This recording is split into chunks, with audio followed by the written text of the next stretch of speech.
வீசுது உங்கள் சத்யாவில் குளு குளு ஏசி ஆஃபர். விகடன் நேயர்களுக்கு வணக்கம். சத்யா பிரசன்ஸ் கிரிக்கெட் கொண்டாட்டம் வித் விகடன் நிகழ்ச்சிக்கு உங்களை அன்போடு வரவேற்கிறேன். இன்னைக்கு நம்ம சத்யா கஸ்டமர்ஸ் கிட்ட போயிட்டு ஐபிஎல் பார்த்தீங்கன்னா சில சுவாரஸ்யமான கொஸ்டின் கேட்டு தெரிஞ்சுக்கலாம் வாங்க. சார், ஐபிஎல்லே ரொம்ப ஓவர் ரேட்டட் பிளேயர்னா நீங்க யாரை சொல்வீங்க? ஓவர் ரேட்டட் பிளேயர்னா இப்போதைக்கு நம்ம சிஎஸ்கேல இருக்கிறது வீர் இருக்கிறதுல அவர் தான். எதனால வாங்கியிருக்கோம், அது ஏதோ ஒன்று பார்த்து வாங்கிட்டாங்க, நம்மளும் ரொம்ப நம்பிட்டோம். பட் பார்த்தீங்கன்னா அவர் எந்த மேட்சுமே பர்ஃபார்மன்ஸ் பண்ணல. இன்னொன்று வந்து கார்த்திக் சர்மா, அவர் தான் ரொம்ப ஓவர் ரேட். ஏன்னா நம்ம சிஎஸ்கே பார்க்கறதுல அந்த பிளேயர் மட்டும் நம்ம பார்க்கணும், ரெண்டுமே ஓவர் ரேட் பிளேயர் தான். ஏன்னா இன்னும் எங்கே சான்ஸ் கொடுக்கணும், பட் எந்த பர்ஃபார்மன்ஸும் இல்லை. மோஸ்ட்லி எப்படி சொல்லணும்னா, எனக்கு சிஎஸ்கேனா பிடிக்கும், ஆனால் அவ்வளோ பார்க்க மாட்டேன். என் ஃபேமிலியிலேருந்து எங்கள் பிரதர்ஸ் எல்லாமே அதை ரொம்ப விரும்பி பார்ப்பாங்க. அந்த மேட்ச் ரொம்ப வின் பண்ணணும் அப்படின்றதுக்காக ரொம்ப எப்படி சொல்கிறது ப்ரேயர்லாம் பண்ணிப்பாங்க. அந்த மேட்ச் வின் பண்ணுறதுக்காக ரொம்ப கிரேட் தான் உண்மையாலுமே சொன்னேன் அந்த சிஎஸ்கே. ஆனால் இந்த மேட்ச் அவங்க வின் பண்ணாததுக்கு ரீசன் என்ன நினைக்கிறீங்க? இன்னும் ப்ராக்டிஸ் வேணும் அப்படின்னு நினைக்கிறீங்களா? ஆமாம், அதுக்கும் வேணும் தான். இருந்தாலும் சிஎஸ்கே வின் பண்ணணும்னு நான் நினைக்கிறேன். இப்போதைக்கு பார்த்தீங்கன்னா எல்லா டீம்ஸ்லேயுமே இருக்காங்க, ஃப்ரம் தோனிலேருந்து எல்லாருமே சொல்கிறாங்க சான்சஸ் வருதுங்கிறச்சு மற்றவங்களுக்கு சான்ஸ் தரணும். ஸோ அப்படி பார்த்தீங்கன்னா இப்போதைக்கு லாஸ்ட் டைம் கப் வாங்கினதுனால ஆர்சிபியிலேருந்து கோரியை தான் ஓவர் ரேட்டடாக சொல்லுவோம். பார்க்குறது நல்லா இருக்கும் விளையாடுறதுக்கு, பட் ஐபிஎல்ல விளாடணுன்ற அவசியம் இல்லை. இந்தியாக்காக விளாட்னா it will be good for Varun Chakravarthy. Varun சக்கரவர்த்தி எதனால? சாரி, எதனால அவங்க? எனக்கு தெரிஞ்சு அவங்கள ஓவர் ஹைப் பண்ணுற மாதிரி இருக்குது சோஷியல் மீடியா சைடில். பட் ஆனால் எனக்கு தெரிஞ்சு அந்தளவுக்கு விக்கெட் எடுத்துருந்தாலும் சரி, ரன்ஸ் இது பண்ணுறது சரி. சார், இந்த ஐபிஎல் சீசன் பொறுத்த வரைக்குமே சிஎஸ்கே எம்ஐலாம் வந்து ரொம்ப காலமாக வந்து ஒரு ஸ்ட்ராங்கான டீம். ஸோ இப்போ ரொம்ப ஸ்ட்ரகிள் பண்ணுறாங்க இந்த ஐபிஎல்ல. ஸோ அதுக்கு ரீசன் என்ன நினைக்கிறீங்க? எல்லாருமே அவங்களோட ஸ்கில்ஸை டெவலப் பண்ணிட்டாங்க, என்ன பண்ணால் அட்டாக் பண்ணலான்னு தெரிஞ்சிருச்சு. ஸோ அதனால் that will be more easy. So அதனால ஒரு டாக்டிக்ஸ் தான், டெக்னிக்ஸ் ஏதாவது கொஞ்சம் ஒன்று ரெண்டு இன்க்ரீஸ் பண்ணிக்கிறாங்க. So it is easy for them to attack everyone. பவுலர்ஸ்லேருந்து பேட்ஸ்மேனும் அப்படி தான் கச்சா முச்சா நடிச்சிட்டு இருந்தாங்க. இப்போ எப்படி போட்டால் எப்படி விக்கெட் எடுக்கிறதுன்னு தெரிஞ்சிருச்சு. அதனால் அந்த ஸ்பீடு இப்போ ஸ்பின்னர்ஸே ஸ்பீடாக தான் போடுறாங்க, கும்பளை மாதிரி ஸ்பீடாக போடுறாங்க. அதனால் ஸோ இப்போ சிஎஸ்கே எம்ஐ இன்னும் ப்ராக்டிஸ் பண்ணால் நல்லா பண்ணணும். ஆமாம், அதான் மேம். இப்போ நம்ம அண்டர் ரேட்டட் பிளேயர் எடுத்துட்டோம். எம்ஐ வந்து உண்மையாக நல்ல பிளேயர். அவங்க எல்லாமே ரொம்ப ஈஸியாலாம் தோக்கல, டஃப்பாக தோக்காங்க. ஈஸியாக தோற்ற சிஎஸ்கேல வந்து இதுவும் இல்லை, எக்ஸ்பீரியன்ஸ் காய்ச்சி யாருமே இல்லை. அதுதான் பிளேயரு. கண்டிப்பாக செகண்ட் ஹாஃப்லுக்கு அப்படியே மாறும். கண்டிப்பாக நீங்கள் சொல்கிற மாதிரி அப்படியே இருக்காது. எம்ஐயும் சிஎஸ்கேவும் கம்பேக் கொடுப்பாங்க. எண்ட் ஆஃப் த டே இது தோனியோட team. So end of the day last 6 அடிக்கிற மாதிரி வின் பண்ணிட்டு ஜடேஜா டீம் இது அது சார், நீங்க உங்க லைஃப்லயே மறக்க முடியாத ஒரு ஐபிஎல் மேட்ச்னா எதை சொல்வீங்க? நான் 2018 சென்னை வின் பண்ணது. ஏன்னா அது எங்களுக்கு ஒரு ஃபேவரட்டாக இருந்தது. வீட்டில் எல்லாருமே ஒன்றா உட்காந்து பார்த்து அது இருந்ததுனால அது எங்களால் எதுவுமே மறக்க முடியாத ஒரு மேட்சாக இருந்தது. ஹைதராபாத் வாஸ் சென்னை ஆடினாங்க ஃபைனல் மேட்ச்சு. மொட்டை மாடியில் எல்லாருமே ஒரு பெரிய ஸ்க்ரீன் போட்டு அது ஆடுறதுனால அது எங்களை மெமரபிளாக இருந்தது.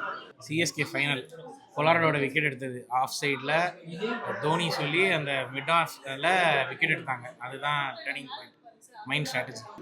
எனக்கு இப்போ மைண்டில் டக்குன்னு தோணுது, இப்போ லாஸ்ட் இதில் ஜடேஜா டக்குன்னு 4 அடிச்சு. ஜடேஜா வந்து சிஎஸ்கே விட்டு போயிட்டால, அதை பற்றி என்ன நினைக்கிறீங்க? அது கொஞ்சம் கஷ்டமாக தான் இருக்கும். பட் ஆனால் ஜடேஜா சொன்ன மாதிரி தான், ப்ரோ அவர் ஏதோ ஒரு இதில் நான் பார்த்துருந்தேன். ப்ரோ நான் ராஜஸ்தான் போனாலும் my art is always CSK. Thank you sir. போன வருஷம் ஆர்ஆர்எஸ் எஸ்ஆர்ஹெச் மேட்ச் நல்லா இருந்துச்சு. அந்த மேட்ச் எனக்கு ரொம்ப பிடிச்சிருந்தேன் சார். மறக்க முடியாதது ஒன்றே ஒன்று தான். லாஸ்ட்டில்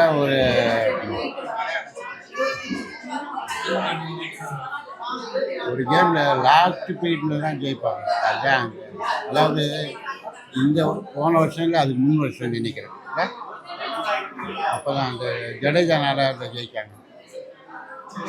ஜடேஜா வந்து இப்போ சிஎஸ்கே விட்டு போயிட்டாங்க, அதை பற்றி நினைக்கிறீங்க? Okay sir, thank you sir. ருத்ராஜோட கேப்டன்சி இப்போ சிஎஸ்கேல எப்படி இருக்குன்னு நினைக்கிறீங்க? ருத்ராஜோட கேப்டன்சி நல்லா இருக்கு. இந்த சென்ஸ் லைக் தோனி இருந்த சீட்ல இன்னொருத்தவங்க உட்காரத்துக்கு ஒரு கான்ஃபிடன்ஸ் இருக்கும். அந்த கான்ஃபிடன்ஸ் இருக்கிறதுக்கு யாரும் எடுத்துக்க மாட்டாங்க, ஏன்னா பப்ளிக் வந்து பேக்லாஷ் பண்ணுவாங்க. ஸோ ருத்ராஜ் எடுத்ததே எனக்கு தெரிஞ்சு ஒரு பெஸ்ட். உண்மையாகவே ருத்ராஜ் ஒரு நல்ல பிளேயர் தான். அவருக்கு கேப்டன்சி செட் ஆகலைன்றது தான் எனக்கே கஷ்டமாக இருக்குது. இப்போ நினைக்கிற விட இப்போ அவர் அதுக்கு தேவையில்லை, ஓப்பனிங்கே வேணாம், 1-1 இறங்கலான்னு என்னோட சஜஷனு. ஆனால் இதே தான் போன வருஷம் பார்த்தீங்கன்னா நம்ம தோக்கும் போது நம்ம எல்லாம் சொன்ன ஒரே வார்த்தை வேணுமா, ருத்ராஜ் வந்து ஓப்பனிங் வேணும்னு கேட்டிருந்தோம். நீங்கள் பார்த்தீங்கன்னா தெரியும், அவர் 1-1 மட்டும்தான் இது பண்ணியிருந்தார். ஆனால் இப்போ அவர் ஓப்பனிங் 4 மேட்ச் ஆட்டார். 4 மேட்ச்சில் எந்த பர்ஃபார்மன்ஸும் இல்லை. பட் இப்போ பார்த்தீங்கன்னா எல்லாருமே என்ன சொல்கிறாங்க, ஓப்பனிங் வேணா ஒன் டவுன் தான் வேணும். ஸோ இப்படி தான் சைக்கிள் மாறினே இருக்கும் கிரிக்கெட். அப்படி தேங்க்யூ. 2026 ஐபிஎல் எப்படி போகுது? இது வரைக்கும் நல்லா போயிட்டு இருக்கு. ஃபர்ஸ்ட் மூணு மேட்ச் இப்பதான் ரொம்ப சூப்பரா போயிட்டு இருக்கு. லாஸ்ட் ஃபோர்த் மேட்ச் மேட்ச் தலைவர் கலக்கிருக்காரு. இந்த மேட்ச் எக்ஸ்பெக்ட் பண்ணி தான் வந்திருக்கோம். அதுவும் கஷ்டப்பட்டு வந்திருக்கோம். ஃபர்ஸ்ட் டைம் வரேன் ஸ்டேடியத்துக்கு. நான் வந்து நான் டிவில மட்டும் பாத்துட்டு இருந்தேன். இந்த மேட்ச்க்காக அரியலூர் மாறுது வந்திருக்கேன். நான் கஷ்டப்பட்டு வந்திருக்கோம். நான் சேலத்துல இருந்து வந்திருக்கேன். தோனி வருவாரு நான் மெயினா எதிர்பார்க்கறோம். ஓகே. தலைவருக்காக விசில்லாம் வாங்கிட்டு வந்திருக்கோம். இல்ல விசில்லாம் அடி கூடன்னு இடையில சொன்னாங்க. கையால கூட அடிப்போம் மேடம். இன்னும் விடடா. அதெல்லாம் ப்ரிப்பேரா தான் வந்திருக்கோம். ஓகே. ஆமா. சோ ஃபார் பாத்தீங்கன்னா ஸ்லோவா தான் ஸ்டார்ட் பண்ணியிருக்கோம். நல்லா போகலன்னு சொல்லுவாங்க. இதுக்கப்புறம் நல்லா போகும் நம்புறோம். ஆக்சுவலா என் ஃப்ரெண்டு தான் சிஎஸ்கே ஃபேன், அது எம்ஐ ஃபேன் நான். பட் எனக்கு சிஎஸ்கே பிடிக்கும் பிகாஸ் ரைவல்ரி நீங்க எடுத்துட்டீங்கன்னா எம்ஐ வர்சஸ் சிஎஸ்கே தான். ஸோ ரெண்டு டீமுமே இப்போ ஸ்லோவா தான் ஸ்டார்ட் பண்ணிருக்காங்க. 4 மேட்சஸ்ல வந்து ஒன் தான் வெக்டரி, மிச்சம் 3மே லாசஸ் தான். ஹியர் ஆஃப்டர் நல்லா இருக்கும். போயிட்டு இருக்கு, சூப்பரா போயிட்டு இருக்கு, நல்லா போயிட்டு இருக்கு. நல்லா போகுது. என்னை பொறுத்த வரைக்கும் actually I am DC fan, but சிஎஸ்கேனா ஒரு பிடிக்கும். பயங்கரமா போகுது. போன மேட்ச் தான் நம்ம ஸ்டார்ட் பண்ணிருக்கோம், கப் அடிப்போம். நல்லா தான் போகுது. பட் சிஎஸ்கே 3 மேட்ச் தோத்துருந்தாலும் லாஸ்ட் மேட்ச் வின் பண்ணிட்டாங்க. So super. இனிமேல் அவர் அப்கமிங் மேட்சஸ்ல நல்லா வின் பண்ணுவாங்கன்னு நினைக்கிறேன். தலை இன்னும் வரல. தலை வந்தா இன்னும் சூப்பரா வின் பண்ணுவாங்க. நல்லா தாங்க போயிட்டு இருக்கு. எங்களுக்கு பொறுத்த வரைக்கும் கொஞ்சம் சோகமா தான் போகுது. இப்போதான் பூஸ்டப் பண்ணிக்கிட்டு இருக்கோம். உங்களுக்கு எங்களுக்கு நல்லா நம்பிக்கை இருக்கு. அடுத்த 10 மேட்ச் கூட அவங்களுக்கு வாய்ப்பு இருக்கு. இல்ல எல்லாம் வாய்ப்பு இல்லை. இந்த மேட்சோட அவங்க வீட்டுல போய் உட்காடுறாங்க. மேட்சோட இதே இதுதான். கேகேஆர் ஃபேன்ஸ்ல ஒரே இருக்கிறது நம்பிக்கை மட்டும் தான். அதனால நாங்க ரிஸ்க் கேட்க மாட்டோம். கண்டிப்பா பிளே ஆஃப் போவோன்ற ஒரு நம்பிக்கை இருக்கு. கண்டிப்பா போவோம். 2 பேர் தான் ஃபைனல் போட்டி. ஒன்னு கேகேஆர், இன்னொன்னு யாருன்னு நீங்க தான் முடிவு பண்ணீங்க. 6வது கப்போட உங்களை வந்து பாக்குறோம். 2026 ஐபிஎல் எப்படி போகுது? இன்ஜூரியில போகுது. 2026 ஐபிஎல் இன்ஜூரியில போகுது. டிக்கெட் விக்குதா? உங்க ஆள் வரல. தோனி இல்லைன்னா காரியம் மூவிதா டிக்கெட்டு. உண்மையா ஒத்திருக்கா இல்லையா? 46 வயசுல போய் விளையாட வரீங்களா? உங்களுக்கு சென்னைக்கு அசிங்கமா இல்ல? கொஞ்சம் கூட அசிங்கமா இல்லையா? யாரோட ஃபேன்னா? நான் மும்பை ஃபேனுங்க. சரி ஓகே. மும்பை ஃபேன் சொல்றேன்னா ஒரு क्वेश्चन கேக்குறேன். சிஎஸ்கே எம்ஐ ரெண்டுமே ஒரு பயங்கரமான ஸ்ட்ராங்கான டீம். ஆனா 2026 இதுல வந்துட்டு ஆர்சிபி ஒத்துக்கலாம். அம்மா ஏங்க நல்லா இருக்குல்ல? நான் டோனி லைக் பண்ணேன். டோனி இந்த பைத்தியக்கார கும்பலுமா டோனி இந்த காதுல பத்துல வருமா நான் பண்ண விரும்பல. ஐயா பேஜாரா இருக்குது ஐயா. நான் டோனி மாதிரி லைக் பண்ணலங்க. கிரிக்கெட் லவ் பண்ணல. இப்போதைக்கு யாருக்கு செம்ம ஃபார்ம்ல இருக்குது. ஆர்ஆர் உண்மையா ஒத்துக்கலாம். 2வது ஆர்சிபி செம்ம ஃபார்ம்ல இருக்குது. ஆர்சிபி அச்சிக்கிறதுக்கு ஆளு கரெக்டான கேப்டன்சி குடுத்துறாங்க, நல்லா ஆடுது. அவ்வளவுதான். கிரிக்கெட் லைவ் போட்டு பைத்தியக்கார மாதிரி தோனி இப்ப காரியம் போயிட்டா கேப்டன்சி பண்றதுக்கு ஆளுக்குதா, கீப்பர் பண்றதுக்கு ஆளுக்குதா, ஒரு நாலேஜ் சொல்றதுக்கு ஆளுக்குதா, யாருமே இல்ல. பேசுங்க, பேச்சே இல்லைங்க. பேசுங்க. அதாவது அவர் வந்து மும்பை ஃபேன், நாங்க சிஎஸ்கே. எங்க டீம் வந்து இப்போதான் செகண்ட் நம்ம சர்க்கிள் பாஸ் ஸ்டார்ட் பண்ணிருக்கோம். ஸ்டார்டிங்ல இப்படிதான் இருக்கும். ஒரு புதுசா குழந்தை பிறந்த உடனே எல்லாமே பண்ணிட்டாங்க. அது மாதிரி ரெண்டாவது சீசன் இப்ப ஸ்டார்ட் பண்ணிருக்கோம். இதுக்கப்புறம் பேச விட மாட்டேன். பேச தேவையில்லை. ஒரு ஆளை டிபெண்ட் பண்ணியிருந்தா 18 வருஷமா ஒரு ஆளை டிபெண்ட் பண்ணியிருந்தா இந்த பிரச்சனை உங்களுக்கு தேவையா? அதாவது இவங்க சச்சினை டிபெண்ட் பண்ணி இருக்குமோ தெரியல, ரோஹித் சர்மா டிபெண்ட் பண்ணி ஒரு ஆள் மாறிட்டு நாங்க மாத்திட்டோம். பேச விடுப்பா. நான் மைக்ல இருந்து பதிவு பண்ணேன். அதுதான் கான்ட்ரோவர்சி. பேச விடாம இருக்குது. கான்ட்ரோவர்சி. சிஎஸ்கே எம்ஐ ரெண்டுமே ஒரு பயங்கரமான ஸ்ட்ராங்கான டீம். ஆனா ரீசன்ட் மேட்சஸ்ல ரெண்டு டீமுமே ஓரளவுக்கு ஆவரேஜா தான் விளையாடுறாங்க அப்படின்றாங்க. அதை பத்தி என்ன நினைக்கிறீங்க? வர பசங்க அடி பிரிச்சு மேராய் மேடம். சூரிய வச்சு தான் பாருங்க. ஸ்கூல் போற வயசுல அடிக்கிறான். எதிர்பார்க்க முடியலங்களா? அந்த வயசுலாம் நாம என்ன பண்ணிட்டு இருந்தோம்? ஓகே. எக்ஸ்பெக்ட் பண்ண முடியல ஒரு விஷயம். நடக்குது. ஓகே, எல்லா டேலண்ட் ப்ரூவ் பண்றாங்க. ஓகே. இல்ல மத்தடி நீங்க சொன்ன மாதிரி இப்ப சூர்யாலாம் வந்துட்டு பயங்கரமா விளையாடுறாங்கல்ல. சோ இப்ப நம்ம டீமும் நல்லா விளையாடணும்னா என்ன பண்ணணும்னு நினைக்கிறீங்க? என்ன பண்ணணும்னா அதான் தோனி மாதிரி ஒரு கேப்டன்ஷிப் இருக்கணும். அந்த மாதிரி எதிர்பார்க்குறோம். ஹைகோர்ட் வந்து அவ்வளோவா இன்னும் எக்ஸ்பெக்ட் பண்ற மாதிரி இல்லை. இப்போதான் ஒரு கொஞ்சம் ஸ்ட்ராங் ஆகுறாரு. பட் ஸ்ட்ராங் ஆகிறதுக்குள்ள நம்ம வெளியே போயிடுவோம் போல. அதான் பயமா இருக்கு. ஓகே, கம்மா கொடுப்போம். நீங்க என்ன இப்போ சின்ன டீம்லாம் கொடுப்பாங்க. 26 பங்காளிங்க தான். ஆக்சுவலா நாங்க முன்னாடி நான் ஒரு போல்ட் ப்ரெடிக்ஷன் கொடுத்துருக்கேன் எங்க ஆபீஸ்ல இருந்து ஃப்ரெண்ட்ஸ் எல்லாருக்குமே. எம்ஐ தான் இந்த வருஷம் கப் அடிக்கணும். பட் மோஸ்ட் ப்ராபபிலி டாப் 4ல சிஎஸ்கே எம்ஐ இருக்குன்றதை நாங்க நம்புறோம். லோன் சொல்ல முடியாதுக்கா. எப்படி சொல்றது, 2021 அப்படிதான் ஸ்டார்டிங் தோத்தாங்க. அப்புறம் ஜெயிச்சு தோத்து கப் அடிச்சாங்க. அப்படி எல்லாம் பேசதான் செய்யறாங்க. இப்படி பார்த்தா 5 கப் அடிச்சாங்க. 6வது கப் லோடிங். போத் டீமுமே 2 டீமுமே பார்த்தீங்கன்னா ஒரே மாதிரி தான். அதாவது அவங்களுக்கு வந்து ஸ்டார்ட் அப் வந்து கொஞ்சம் டைம் கொடுக்கணும். அதாவது இப்போ மும்பை பார்த்தீங்கன்னா 7 மேட்சஸ் தோத்து கூட வந்து சாம்பியன்ஸ் அடிச்சிருக்காங்க. சிஎஸ்கேவும் பார்த்தீங்கன்னா ஃபர்ஸ்ட் 5 மேட்ச் தோத்தும் சாம்பியன் அடிச்சிருக்காங்க. ஸோ அவங்க லிட்டரலாக பார்த்தீங்கன்னா அவங்க டீம் செட்டப் ஆகவே 3 or 4 மேட்சஸ் ஸ்டே போகணும். ஏன்னா யாருமே வந்து பார்த்தீங்கன்னா மற்ற டீம் மாதிரி டெவலப்மெண்ட் பிளேயர்ஸ் எல்லாமே ஸ்டார்ஸு. ஸோ இவங்க வந்து உள்ள டெவலப் ஆகிட்டாங்கன்னா பிக்கப் ஆகிட்டாங்கன்னா ஒன்ஸ் அவங்கள ரீட்டைன் பண்ண முடியாது. ஸோ அவங்க ஏதோ மாதிரி போயிடுவாங்க. பட் அவங்களுக்கு வந்து ஃபேன்ஸ் வந்து சப்போர்ட்டிவாக டைம் கொடுத்துட்டே இருக்கணும். அது கொஞ்சம் மாறும்ல. இன்னும் தலை தோனி உள்ள வரல, இன்னும் தலை தோனி வந்ததுக்கப்புறம் பிரதர்ஸ் இல்ல, நிறைய இன்ஜுரி, நாத்தன் எல்லிஸ் இல்ல. ஸோ நிறைய இன்ஜுரி இருக்கனால திருப்பி கம்பேக் கொடுப்போம்னு நம்புறோம். பெர்ஃபார்மன்ஸ் பார்த்தீங்கன்னா வந்து ஓகே, அது புரியுது. ஹர்திக் பாண்டியா சேஞ்ச் ஆயிருக்கு. ஓகே, அவர் மேலே ப்ரெஷர் போட வேண்டாம். ஒரு நல்ல கேப்டன் வந்து நல்லா லீட் பண்ண முடியும். ஓகே, புரியுது. ருத்ராஜ் வந்து இப்போ புதுசாக வந்திருக்காங்க, மேலே நிறைய ப்ரெஷர் போட வேண்டாம். ஓவரால் இப்போ வந்து டீம் வந்து இப்போ லாஸ்ட் மேட்ச் நல்லா தான் பெர்ஃபார்ம் பண்ணியிருக்காங்க. மேபி பார்க்கலாம், இந்த மேட்ச் பார்க்கலாம்.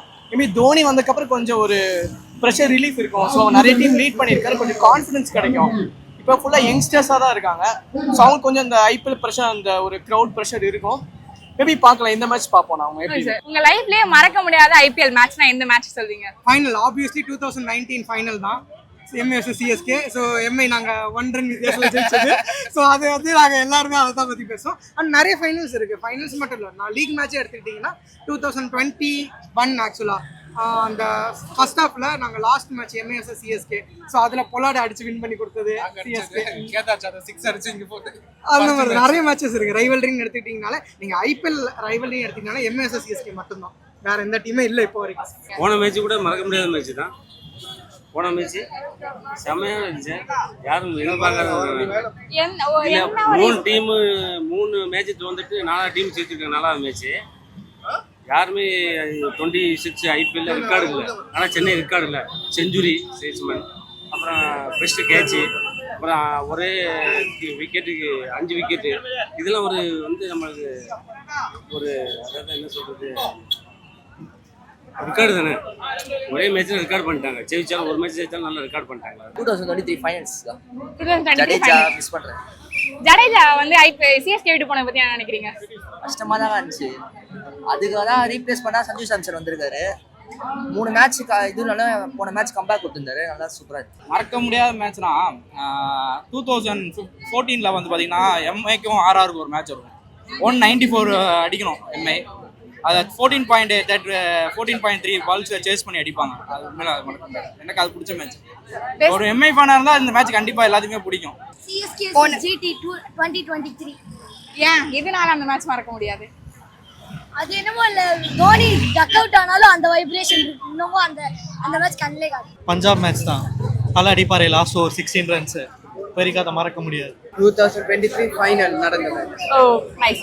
தோனி ஒரு ஓவரில் 30 ரன் அடிக்கணும்னு இருக்கும் இல்லையா, அது அக்ஷர் பட்டேல் ஓவரில் சரியான அந்த ஓவரில் 30 ரன்னும் அடிச்சு வின் பண்ணுவார். அதெல்லாம் மறக்க முடியாத இதுதான். அப்புறம் ரசல் வந்து 18 balls 54 ரன்ஸ் அடிப்பார். கேகேஆர் தோத்துருவாங்கன்னு நினச்சாங்க, அதுவும் சரியான ஒரு மூமெண்ட்டு. ரிங்கு சிங் வந்து லாஸ்ட் ஓவரில் 30 ரன் அடிப்பார், அதுவும் மறக்க முடியாது. ஏன்னா அது மேட்ச்லாம் தோத்துருவோன்னு நினச்சோம், அந்த மேட்ச்லாம் அவங்கலாம் ஜெயிக்க வைப்பாங்க. ஸோ அதெல்லாம் மறக்க முடியாத கேம்ஸ் தான் கண்டிப்பா. பஞ்சாப் மேல வந்து தோனி வந்து ஒரு last over finish Irfan Pathaan மேல அடிப்பாரு, அது வாழ்க்கையிலே மறக்க முடியாது. ஏன்னா ஒரு கண்டினியூஸ் 2 6s வந்து எங்கேயோ இருக்கும் மேட்ச், நம்ம லூஸ் பண்ற ஸ்டேஜ்ல இருக்கும். அட் தட் பாயிண்ட்ல வந்து நம்ம கம்பேக் கொடுத்து அந்த மேட்சை வின் பண்ணி நம்ம அந்த சீசன்ல வந்து ஒரு நல்ல பர்ஃபார்மன்ஸ் கொடுக்குறோம். இப்போ ஹிஸ்டரியா அன்னைக்கு வந்து நம்ம இப்போ அடிச்சார்ல ஆர்ஆர்ல அவர் அதோட போட்டி ரொம்ப சுவாரஸ்யமா இருந்துச்சு. ஜடேஜா வந்து சிஎஸ்கே விட்டு போனதை பத்தி என்ன நினைக்கிறீங்க? ஜடேஜா போனது ரொம்ப வருத்தம் தான். இருந்தாலும் வந்து சிஎஸ்கே வந்து அதை விட்டு கொடுத்து சாம்சனை உள்ள கொண்டு வந்து கேரளா ஃபேன்ஸையும் தன் பக்கம் இழுத்துருக்காங்க. அது ஒரு விளையாட்டுல வந்து ஒரு அடுத்த முயற்சி. ருத்ராஜோட கேப்டன்சி எப்படி இருக்கு? பண்றாரு, ஆனா பெட்டரா என்ன பண்ணணும்னு தோணுது. ஹார்ட் ஒர்க் பண்றாரு, ஸ்மார்ட் ஒர்க் பண்ணணும். அதை எக்ஸ்பெக்ட் பண்றோம். இதுக்கு முந்தின மேட்ச்லாம் கொஞ்சம் சொதப்பிட்டு இருந்தாரு. இப்போ இந்த லாஸ்ட் மேட்ச் ரொம்ப நல்லாவே கேப்டன்சி பண்ணிருக்காரு, ரொம்ப நல்லா இருக்கு. ஃபர்ஸ்ட் தோனி கிட்ட கொடுத்தப்போ கொஞ்சம் ஸ்ட்ரகிள் பண்ணார், பட் இப்போ பரவாயில்ல. ருத்ராஜ் எனக்கு தெரிஞ்ச அவரை உட்கார வச்சுட்டு டோனியை கேப்டன் ஆகி இறக்கிடலாம். இறக்கிட்டா நம்ம ஜெயிச்சிருவோம், பார்ப்போம். Captaincy doesn't matter, individual contribution இருந்தாவே ஒரு டீம் சக்ஸஸ் ஆகும். ஒரு கேப்டன்சி எடுத்துட்டா அவர் மட்டுமே வந்து ஒரு டீமை பில்ட் பண்ணி சக்ஸஸ் பண்ண முடியாது. Everyone almost 11 players playing in the CSK. Everyone should do the hard work to succeed. Otherwise, captain alone can't do that. இப்போதைக்கு பார்த்தீங்கன்னா 3 மேட்ச் 4 மேட்சாக பார்த்தேன், ஓகேங்களா. பட்டு டைம் கொடுக்கலாம், அவருக்கும் இன்னும் 2 மேட்ச் டைம் கொடுக்கலாம். பட் ப்ரிஃபஷனுமே தோனி வந்துட்டாருன்னா அவருக்கு இன்னும் மேபி ஹெல்ப்ஃபுல்லாக இருக்கும். இப்போ எம்ஐ பார்த்தீங்கன்னா ரோஹித் சர்மா எல்லாமே சீனியர்ஸ் பிளேயர்ஸ் இருக்காங்க. ஸோ இருந்துமே அவங்களுக்கு ஸ்ட்ரகிள் ஆகாங்க. ஆனால் சிஎஸ்கே பார்த்தீங்கன்னா இப்போ தான் எல்லாமே க்ரோத்திங் பிளேயர்ஸ் எல்லாமே இப்போ தான் க்ரோத் ஆகிட்டு வராங்க. ஸோ அவருக்கு ஒரு சீனியர் பிளேயர்ஸும் பேக்கப்பாக இருந்தாங்கன்னா இன்னும் நல்லா சப்போர்ட்டிவாக அவர் பண்ணுவார். பட் அவரோட ப்ரெஷரை வந்து அவர் தான் ஹேண்டில் பண்ணணும் லாஸ்ட். ரொம்ப முக்கியமான என்னன்னா, உங்க லைஃப்லயே மறக்க முடியாத ஒரு கேப்டன் இன் ஐபிஎல் ஹிஸ்டரினா யாரை சொல்வீங்க? மேடம் அது 100% தோனி தான் மேடம், வேற யாருமே கிடையாது. தோனி தவிர அந்த இடத்த யாரும் ரீப்ளேஸ் பண்ண முடியாது. இந்தியாவில பெஸ்ட் கேப்டன்னா டோனி தான். டோனி தவிர யாரும் இருக்க முடியாது.